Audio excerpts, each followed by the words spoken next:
വളരെ പ്രധാനപ്പെട്ട ചില കാര്യങ്ങൾ കൂടി നേരത്തെ അശ്വമേധവുമായി ബന്ധപ്പെട്ട് പറയുന്നുണ്ടായിരുന്നല്ലോ നമ്മുടെ ചില സുഹൃത്തുക്കൾ. ഇപ്പോൾ മനോജ് എഴുതുന്നൊരു കാര്യമുണ്ട്. ഗുഡ് മോർണിംഗ് മനു, അശ്വമേധം വീണ്ടും തുടങ്ങിയതിൽ അഭിനന്ദനം. ഗന്ധർവ സംഗീതം പോലുള്ള സംഗീത പരിപാടികളും തുടങ്ങണമെന്നാണ് മനോജ് പറയുന്നത്. മനോജ്, ഒരുപാട് പുതുമകളോട് ഒരുപാട് നല്ല പരിപാടികൾ പ്രേക്ഷകരുടെ മുൻപിലേക്ക് ഇനിയും വരും, ഒരു സംശയവും വേണ്ട.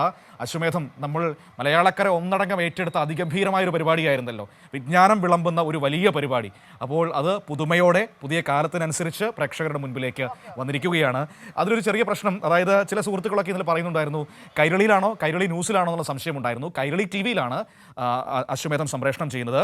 രാത്രി 9:30, തിങ്കൾ മുതൽ വെള്ളി വരെ രാത്രി 9:30ക്കാണ് സംപ്രേഷണം ചെയ്യുന്നത്. ഇന്നലെ സംപ്രേഷണം തുടങ്ങിയിരിക്കുകയാണ്. പുതിയ എപ്പിസോഡിൻ്റെ സംപ്രേഷണം ഇന്നലെ തുടങ്ങിയിരിക്കുകയാണ്. ഞാനത് പറയാൻ കാരണം ഇന്നലെ പലരും നമ്മളെ വിളിക്കുന്നുണ്ടായിരുന്നു, ഇത് ന്യൂസിലാണോ അതോ കൈരളി മെയിൻ ചാനലിലാണോ സംപ്രേഷണം ചെയ്യുന്നത് എന്ന് പറഞ്ഞുകൊണ്ട് പലരും സംശയം ചോദിക്കുന്നുണ്ടായിരുന്നു. അതുകൊണ്ടാണ് പറഞ്ഞത്. ഒപ്പം തന്നെ ഒരു കാര്യം കൂടി പറയാം, നമ്മുടെ കൈരളി ചാനലിൻ്റെ വിവിധ കേബിൾ നെറ്റ്വർക്കുകളിലെ പൊസിഷൻ കൂടി വേണമെങ്കിൽ ഞാനൊന്ന് പറയാം, പ്രേക്ഷകർക്ക് വളരെ എളുപ്പമായിരിക്കും. അപ്പോൾ നിങ്ങൾ സ്ഥിരമായി കാണുന്നതാണ്, പക്ഷേ എങ്കിൽ പോലും അശ്വമേധത്തെ സ്നേഹിക്കുന്ന ഒരുപാട് ആളുകളുണ്ട്. അപ്പോൾ പുതുതായി വരുന്ന പ്രേക്ഷകർക്ക് വേണ്ടി ഞാനൊന്ന് പറയാം. കേരള വിഷൻ കേബിൾ നെറ്റ്വർക്കിൽ 8ാമതാണ് കൈരളി ചാനൽ ഉള്ളത്.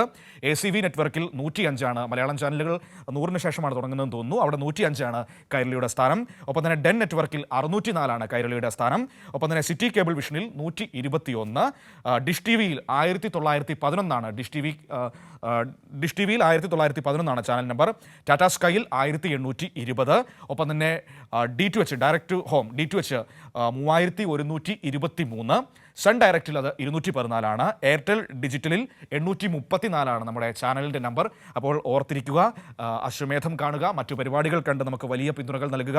ന്യൂസിന് നൽകുന്ന രീതിയിലുള്ള പിന്തുണ നമ്മുടെ മറ്റു പരിപാടികൾക്കൊക്കെ നൽകിക്കൊണ്ട് വലിയ വിജയമാക്കണമെന്നാണ് എനിക്ക് പ്രേക്ഷകരോട് പറയാനുള്ളത്. നിങ്ങൾ ആവശ്യപ്പെടുന്നത് പോലെ തന്നെ ഒരുപാട് പുതുമകളും മാറ്റങ്ങളും ഒക്കെയായി നമ്മുടെ ചാനൽ നിങ്ങളുടെ മുൻപിലേക്ക് വരുമെന്ന് തന്നെയാണ് എനിക്ക് പറയാനുള്ളത്.